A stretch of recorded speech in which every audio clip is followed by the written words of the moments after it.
Good morning and welcome to the TPN Credit Bureau YouTube channel. With me in studio today is Michelle Dickens, the CEO, as well as Justin Besaidnout, who's going to be facilitating for us today. Michelle, what are we doing in today's session? So Peter, what I thought we'd do is we'd set the scene with some data analytics and what we're seeing in the market at the moment. I want to take us through both the residential market as well as the commercial market. We have literally looked at the data live today to see what we're seeing in the marketplace, and have we seen any early signs of an impact of the looting that went on last week in terms of rent collections from our tenants at the moment. And then we're going to go and do some training on the monitor. You're going to help us with that, yeah? So real insights into the property market today. Just 3 housekeeping rules before we get going. Remember, to access the chat on the right-hand side, you need to be logged into YouTube to be able to do so. While you're busy with that, click the TPN Credit Bureau YouTube channel subscribe button as well as the notifications bell, and then you'll be notified of any upcoming training. Also, remember, you are going to be getting your feedback forms during the 15-minute Q&A right at the end, which Justin will provide to you in the chat. Go and fill those out, not just important for our own feedback, but also for your unverified CPD points. And then last thing, if we seem a little bit blurry today, go and click down at the cog button right at the bottom of the YouTube screen and go and select 720p or higher. That's showcased on the screen right now. Michelle, without any further ado, let's get going. Right, thanks, Peter. So folks, what I'm going to do is I'm going to take us through some market updates and analysis from Q1 and Q2. Please do ask those questions in the chat. Justin will then save them all to the last 15 minutes, and then we'll do a Q&A right at the end and take you through some of those questions that you might have had.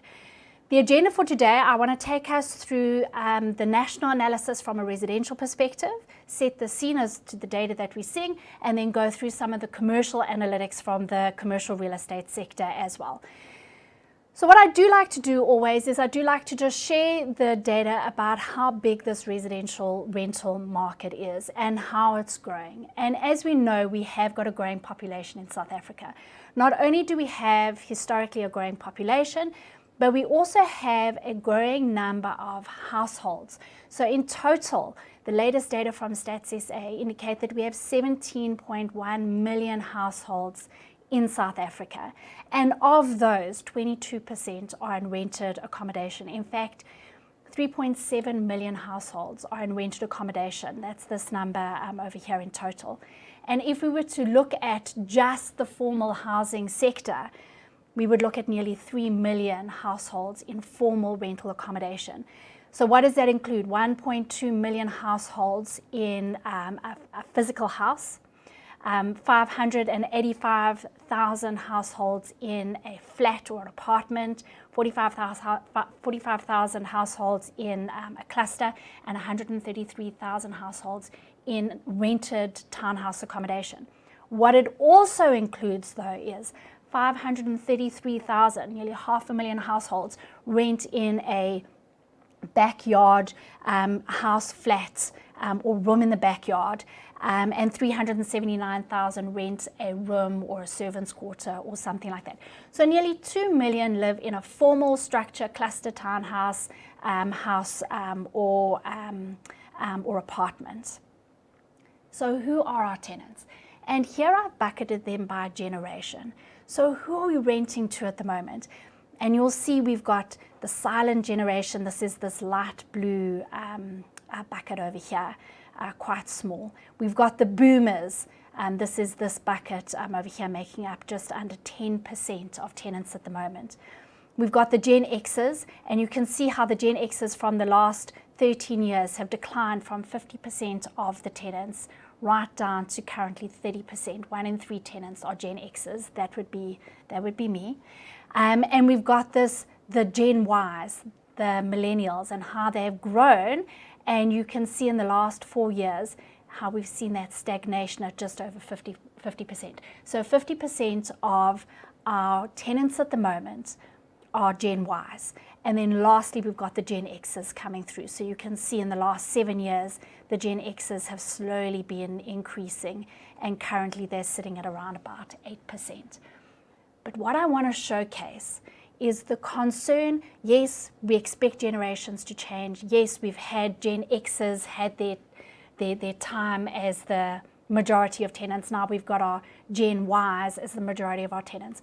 But the next slide that I want to showcase is the concern that the Gen Zs aren't coming into the rental market at the same rate that the Gen Ys and the Gen X's before them did at their current age. And as a result of high unemployment, high youth unemployment, the concern is that we don't have a growing rental market coming into the market from our Gen Zs. So when I go back to 2008, 9, 10, you'll see that the biggest bucket of tenants, where tenants, this is this orange bucket over here, these are 25 to 29-year-olds. Fast forward to 2015, 2016, you'll see that the biggest bucket of tenants is now the grey bucket, and that is our 30 to 34-year-olds. It's the same tenants, they're just getting older. And this is what we're seeing in the market. We're seeing that tenants are just becoming older and aren't exiting out of the rental market and into the home buying market. So you'll see that the grey bucket is the predominant bucket. Until now, in 2020 and 2021, we've had a shift. And the shift now changes to our 45 to 54-year-olds. And this is as our older generation have had to come out of home ownership and downscale back into rental accommodation. So we've definitely got an aging tenant database. Back to our Gen Zs though. If we look in 2018, this blue bucket over here made up 9% of all tenants. And those were our Gen Ys, our millennials, who at that point in their lives were sitting at 18 to 24-year-olds. Fast forward to 2021, the blue bucket here, again, it's our 18 to 24-year-olds, but it's our Gen Zs. And you'll see they only make up 6% of the population. So what we're seeing is we're not seeing the same in-stream of our younger generation the way we did in the past. And that's a little bit of a concern for our future rental market. Right, let's talk a little bit about tenant placements. And here what we do is we look at the tenants that have been scored, both at an application point as well as the tenants that are then placed in the property. So our blue line tells us the score of the tenants as they are being scored, as they are applying for rental. And you'll see that 62% of tenants that are applying for rental have a score A, B, or C on TPN. That's a placeable score. An A is an excellent tenant, a B is a good tenant, and a C, as you know, is an average tenant. So 61.5% of tenants are scoring A, B, or C. Those are placeable tenants. What we see in the market, though, and that's the green bar, these are the tenants that are actually being placed. And you'll see the widening gap as landlords choose to rather place quality tenants and reject more of those delinquent tenants. So we're seeing that 74.5, 3 and 4 tenants that are being placed are scoring an A, a B, or a C. So it's a quality tenant from a placement perspective. Let's look at what tenants are looking for at the moment. And here we look at TPN rent-based data. And we're trying to understand what is the average size bedroom that the majority of tenants are looking for. And so we can see that nearly 50%, nearly 1 in 2 tenants are searching for properties that are 2 bedrooms. We've got 23% of tenants that are searching for 1-bedroom properties and 23% of tenants that are searching for 3-bedroom properties. So that really is the 1 to 3 bedrooms are the core rental market, but the majority of tenants currently searching for 2-bedroom properties. In order to collect rent, there are a couple of tricks of the trade that our clients should know. The first one that we always like to talk about is that sending a rental invoice does impact your ability to collect rent. And not only is it about sending the rental invoice, but it's about when you send the rental invoice that is important. So here, if we were to look at this graph and we're looking at this 0 column over here, This is the day that rent is due. Let's call it the first of the month. So this is the first of the month, and this is the date that rent is due. Every day prior to that, so T minus 1, that would say be the 30th of the month. T minus 2, that would be the 29th of the month, 28th of the month. So how many days before rent is due should you send your invoice out to have the best opportunity to have your rent collected on time and in full? That would be this green bar over here. And you can see that 70% of the tenants will pay their rent on time and in full if their rental invoice is sent 6 to 10 days before rent due date. Every day thereafter that you delay sending your invoice, you can see that your ability to get your rent paid on time and in full deteriorates down to 65%. So there is a decline in your ability to get your rent paid on time and in full based on when you send your rental invoice out. So T minus 6 to T minus 10 days before rent due. Right, so now let's have a look at how tenants are paying their rent at the moment. And here we're looking at tenants in good standing. Please excuse me. And we're looking at the difference between the commercial rental and the residential rental. So the green line tells us how the residential rental tenants are paying their rent at the moment. Prior to lockdown, 81.5% of tenants up over here were in good standing with their rent. So what's a tenant in good standing? A tenant is in good standing if they've paid their rent on time and in full by the end of the month. So either on the 1st of the month, the 5th, the 10th, all the way up to the 30th of the month. By the end of the month, you're in good standing if your full account is settled and there's no arrears on your account.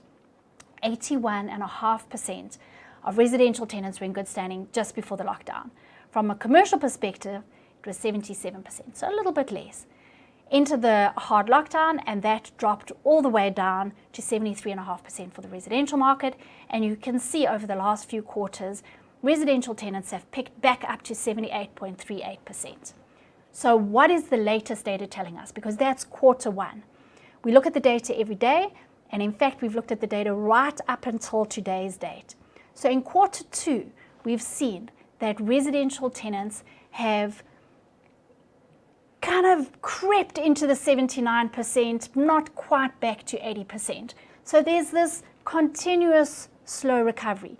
Even when we look at the data as of today's date, we're seeing that there's been no impact on the looting period on the residential market at the moment. The tenants are still performing, which makes sense because the majority of rent would have been paid by the 1st of July, by the 7th of July, in any event. Let's look at the commercial market. In the commercial market, as I said, prior to lockdown, we were sitting at 77% of commercial tenants in good standing. In the hard lockdown month, that dropped all the way down to 50.36%. A big jump up in quarter four, and quarter one, we're up to 62.52%. Fantastically, that is up to nearly 65% for quarter two. So there is a continuous improvement in commercial tenant payment behavior up to nearly 65% in what looks like quarter two. I look at the data again in this last week of data and looking how the tenant payment performance has behaved in the commercial sector. And I'm very pleased to see that there has not been a deterioration for the month of July. The concern, though, is that the expectation, particularly in the retail market, will be that there will be a deterioration, a clawback, a pullback for the month of August. So that data will have to come out in a couple of weeks' time. I do want to talk a little bit about the delayed effect of payment. So this particular graph speaks to the residential rental market, and we're trying to understand how far behind tenants are with their rent. So we're looking at tenants that are more than 2 months in arrears, and this is everything below the grey bar over here. So you can see that in the hard lockdown period, there was a spike up to more than nearly 60% of tenants that were more than 2 months behind with their rent. And as we've come through the hard lockdown period, that's deteriorated down to only 54%. So tenants that are in arrears, not tenants that are in good standing, tenants that are paid up aren't included in this graph. Tenants that are in arrears with their rent, that would be the 30% of tenants that are in arrears. Of those, 54% of those tenants are more than 2 months in arrears with their rent. Going back to 2015, you can see that was only at 40%. So the hard lockdown month has definitely increased the number of months in arrears that tenants have gotten behind on their rent. From a commercial perspective, we looked at the data in the same way. Everything below this grey bar here is tenants 2 months in arrears, tenants in the bucket of 3 months in arrears, 4 months, 5 months, and more than 6 months behind on their commercial rent. Going back to the hard lockdown quarter, where the commercial real estate industry provided 3 billion rands worth of relief, and you can see the effect of that 3 billion rand over here. The delay effect that it had, because all that it had was provided a discount, allowing tenants to work through the period where they were not trading, allowing them some relief. But the effect simply delayed the process as tenants moved back into the 3 months, the 4 month, the 5 month, and even you can see the widening gap of tenants more than 6 months in arrears. In fact, 13.5% of tenants who are in arrears with their commercial real estate rental are more than 6 months behind. And 63% of tenants that are in arrears with their commercial rental are more than 2 months behind in their rent. The squatting tenant indicator is there to show us, to indicate to us the number of tenants that are in severe default as a percentage of the full bucket of tenants. So prior to the lockdown, and this is everything in these blue bars over here, this tells us that the number of tenants that were more than 4 months in arrears on their residential rentals sat between 0.6 and 0.8%. So less than 1% of residential tenants were more than 4 months in arrears with their rent, some as much as 18 months, but still less than 1% of tenants were severely delinquent. We hit the hard lockdown and that number popped all the way up to nearly 1.8%, nearly doubled the number of tenants that were severely more than 4 months in arrears with their rent. As the hard lockdown released, we can see that number dropped down to 0.9%, so we nearly had a recovery, and then into the second wave, and now the third wave, and we can see that those numbers have increased again, back to 1.4% of tenants, residential tenants, who are more than 4 months behind on their rent. Again, it just speaks to the fact that the legal process is delayed. So our landlords are achieving their eviction orders, but there's a delay in the court process, and then once the eviction order has been obtained, there's a delay in the process to actually evict the tenant.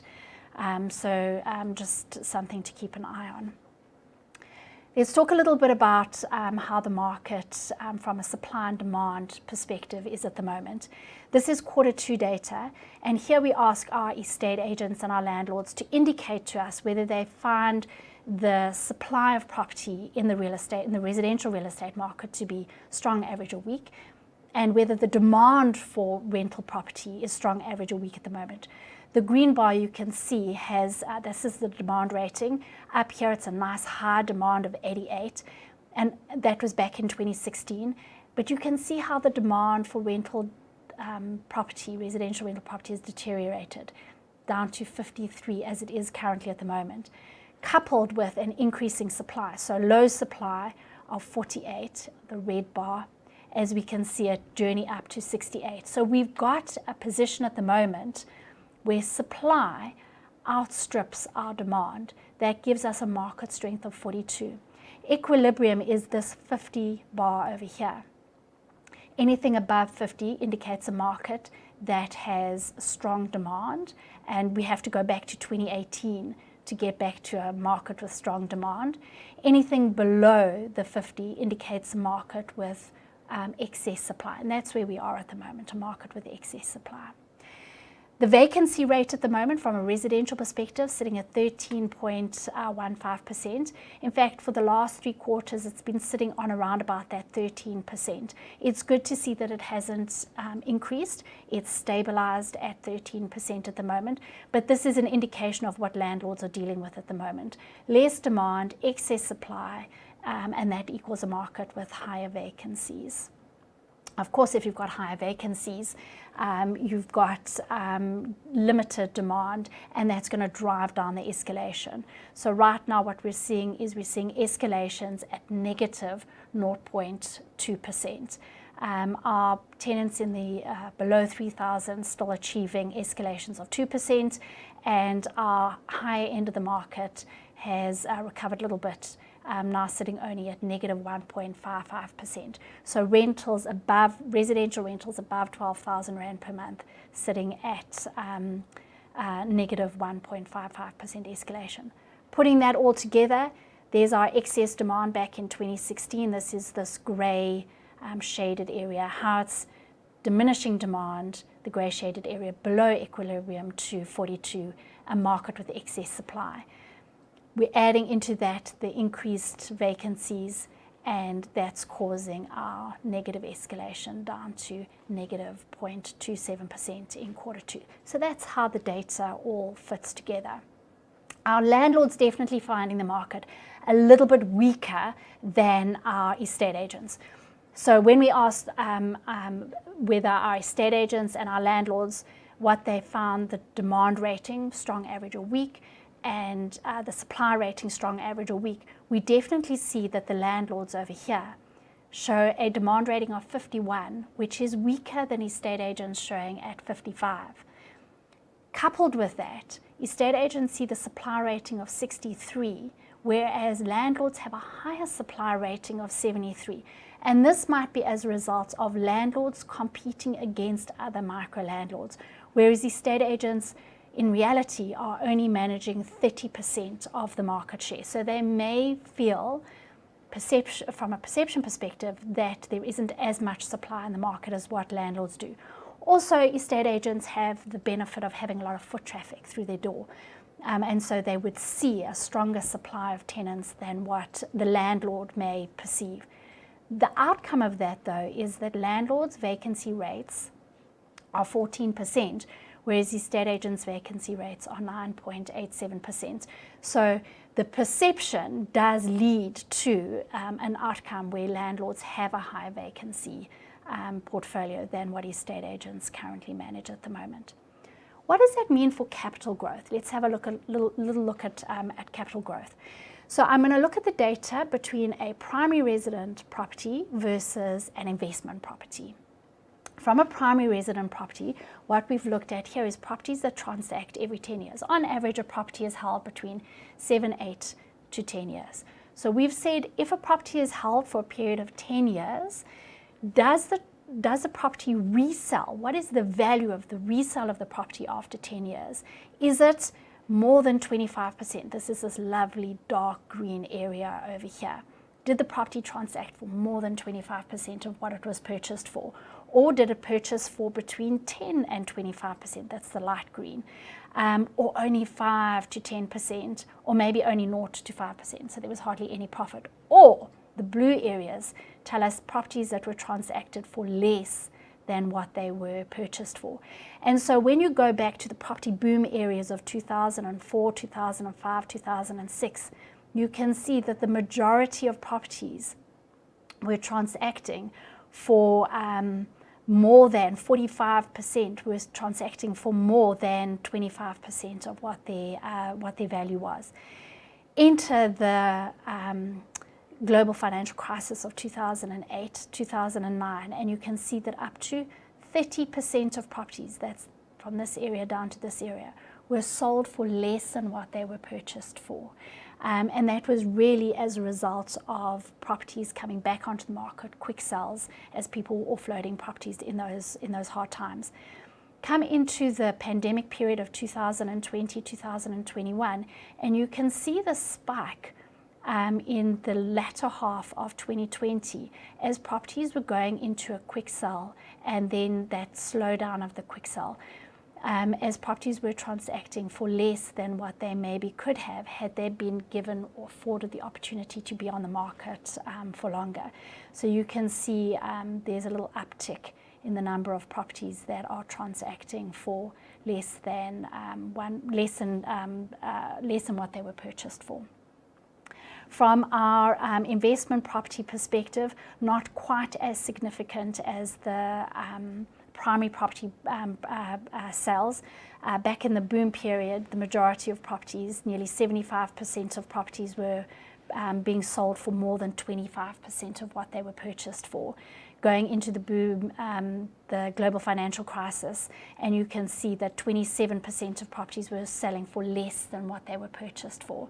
And right now, in our investment property space, you can see that there's 15% of properties transacting at the moment for less than what they were purchased for if they've been held for the last 10-year period. So definitely not as severe yet as what we saw in the global financial crisis, although there may still be a delay on that. Let's look at our residential yields. So from our residential yields, we've split the data between full title and sectional title data. 10% of sectional title properties achieving at the moment 10.3% gross yield on their portfolio, and on our full title properties we're achieving a 7.2% gross yield. If we look at it across the different provinces, we can see that full title, Gauteng performing the weakest at 6.9%, KwaZulu-Natal at 7.2%, Western Cape 7.4%, and Eastern Cape at 7.6%. So those are on our full title properties. And of course, if we go and look at our sectional title properties, Gauteng performing best at 11% gross yield, Eastern Cape at 10.7%, KwaZulu-Natal at 10.1%, and Western Cape at 8.6%. Right, let's look at the commercial rental monitor and what's happening in commercial real estate. So the first thing we're going to have a look at is this green line, our commercial tenants in good standing. And as we know, 77.5% prior to the hard lockdown, dropping down to 50%, 1 in 2 tenants able to pay their rent, and improving to 62% of tenants in good standing. And you can see the effect of the GDP on that commercial tenant ability to pay their rent and the slight recovery that we're seeing at the moment. What did it mean for business liquidations? Well, we look at the number of business liquidations on a per quarter basis, and you can definitely see in that hard lockdown quarter the number of liquidations deteriorated, only to pop back up again, over 600 liquidations per month. This quarter one is incomplete, so it only includes the first two, quarter two only includes the first 2 months, so an incomplete data point over there. So we do expect to see the continuation of liquidations into the future. From a business rescue perspective, again, we're seeing an increase in business rescues in quarter two. And in fact, we've seen more than 487 business rescues since the hard lockdown period. And again, we expect to see that continue into the future. The number of tenants then who are delinquent, 62% of tenants in good standing. What does it mean between the number of tenants who are partially paid and the number of tenants who are not paid? And what we saw is in the hard lockdown, 1 in 5 tenants absolutely unable to pay their rent, and 1 in 3 tenants only making a partial payment. The number of tenants in the did not pay category has now stabilized at 12%. The number of tenants in the partial pay has deteriorated down to 24%. So really what we're seeing is tenants are, where they are able to make their rental payment, are making a rental payment. It's the partial paid tenants that are still causing a lot of arrears, where we see those 13% of tenants that are more than 6 months in arrears with their rent. And that's just to showcase this slide. I know we looked at it earlier, but 13.5% of commercial tenants more than 6 months in arrears with their rent. The best performing tenants, as we know, are storage tenants. Then we've got our office tenants sitting at 69% in good standing, our industrial tenants at 66%, and our retail tenants, of course, at 61%. The retail tenants in the hard lockdown period taking the biggest brunt of the non-performance, and with the effect of the KwaZulu-Natal and Gauteng looting in the last 10 days, I do expect us to see some reversal of behaviour here in this in the retail space. In terms of our tenants by value bracket, our best performing tenants are the tenants paying more than 50,000 Rand per month, 64% in good standing, versus our tenants in the below 10,000 Rand category only at 60%. Really quite closely bucketed together, but it does indicate to us that our smaller micro tenants are struggling harder than our larger tenants. If we look at by area, Western Cape sitting at 72% of tenants in good standing, similar to the residential market. Western Cape does perform better, and Gauteng and KwaZulu-Natal sitting down at below 60% at 59.79% of tenants in good standing.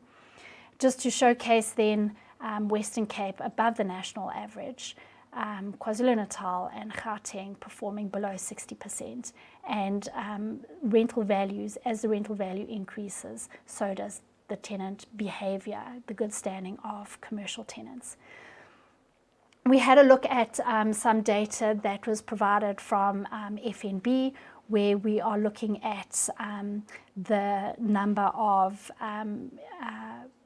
office, retail and industrial and warehouse, the vacancy changes, and so we can see that we've still got quite a high vacancy from an office perspective, retail and industrial the least affected.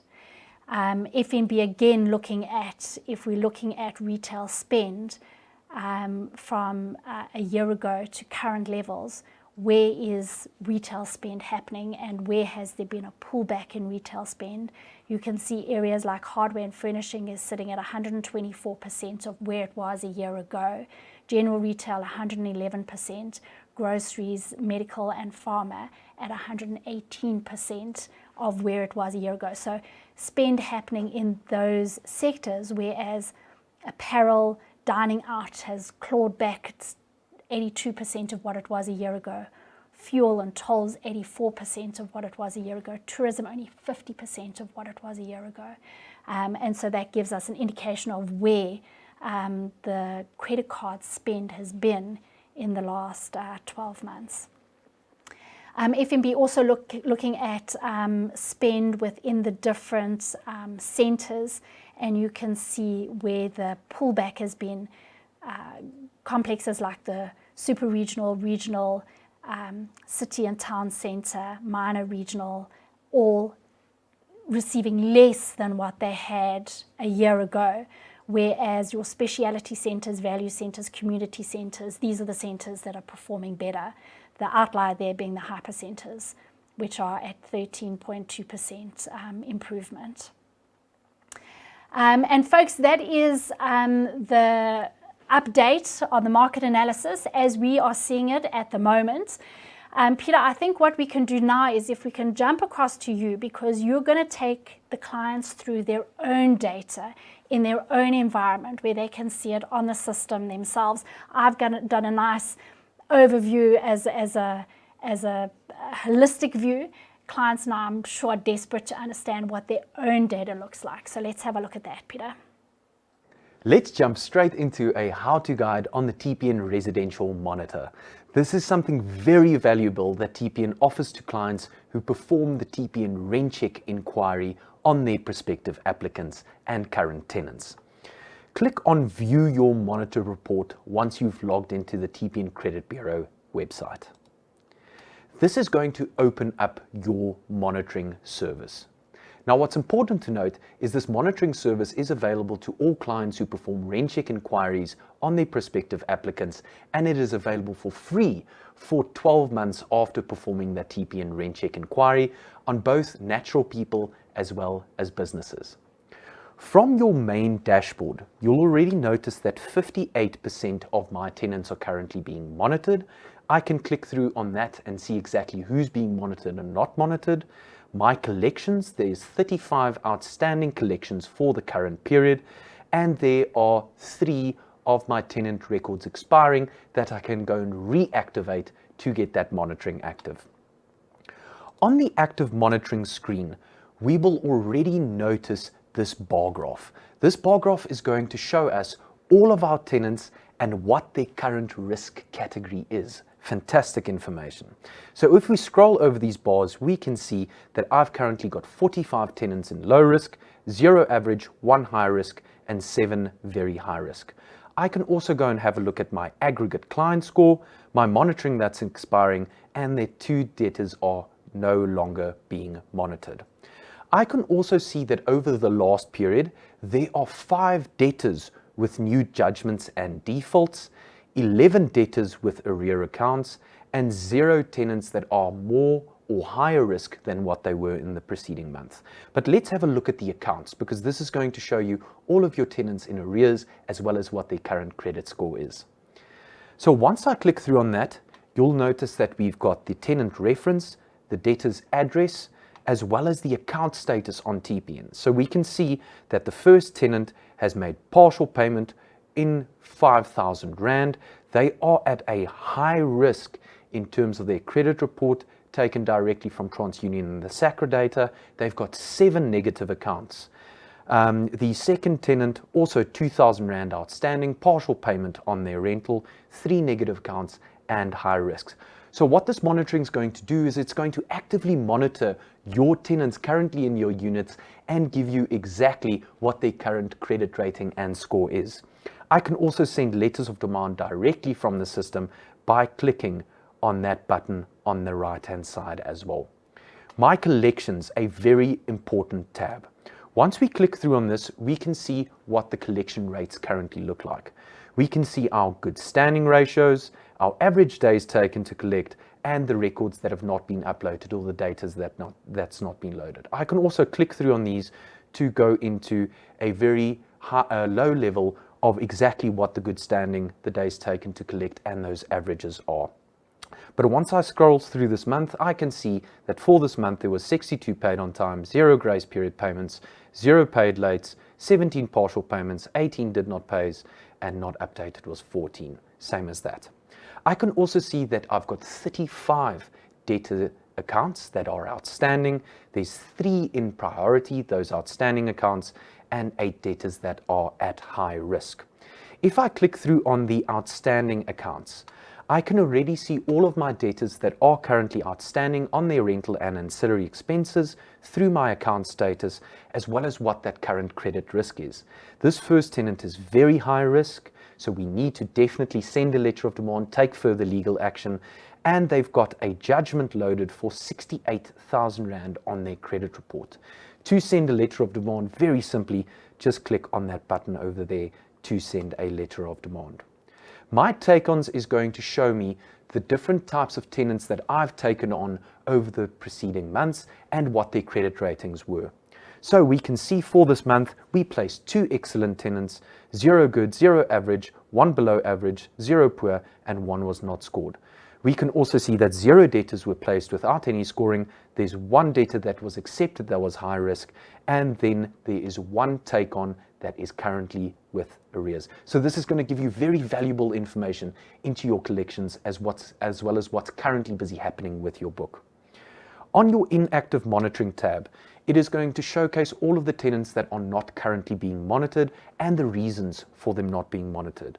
No rent checks were performed on 29 of these debtors or tenants. There's 11 expired rent checks, and 0 take-ons have been taken on without any monitoring active. To go and reactivate my monitoring on these tenants is very easy. Click on the 29 right up at the top. You'll notice that all the tenants have been listed, their account payment statuses, as well as their monitoring status.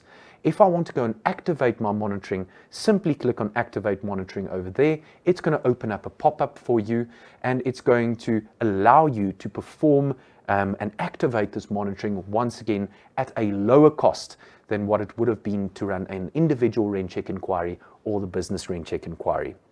Once that has been done, I can go into my activations. It's going to show that some of them are pending or whether that monitoring has now become active.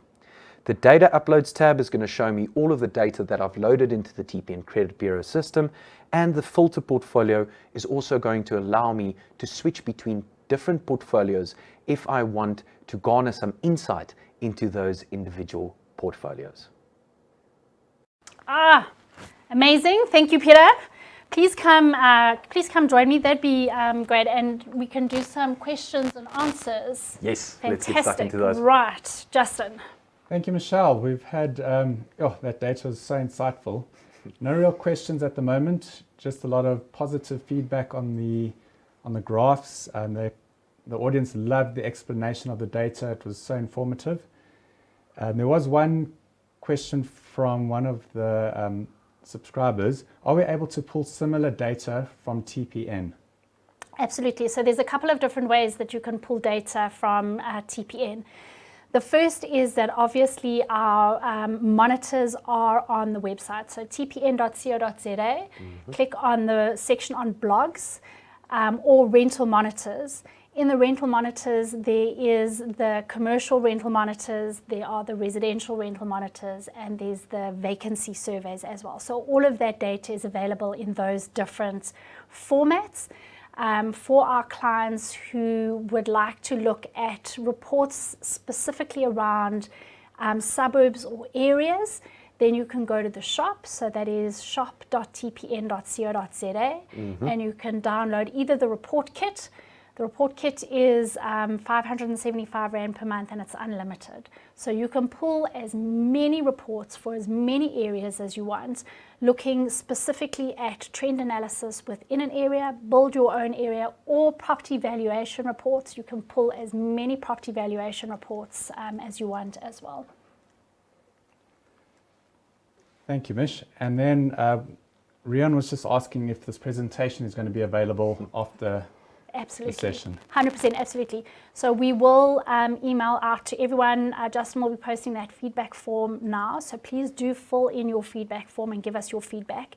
Everyone who completes the feedback form will then receive an email with the non-verified CPD points, your certificates.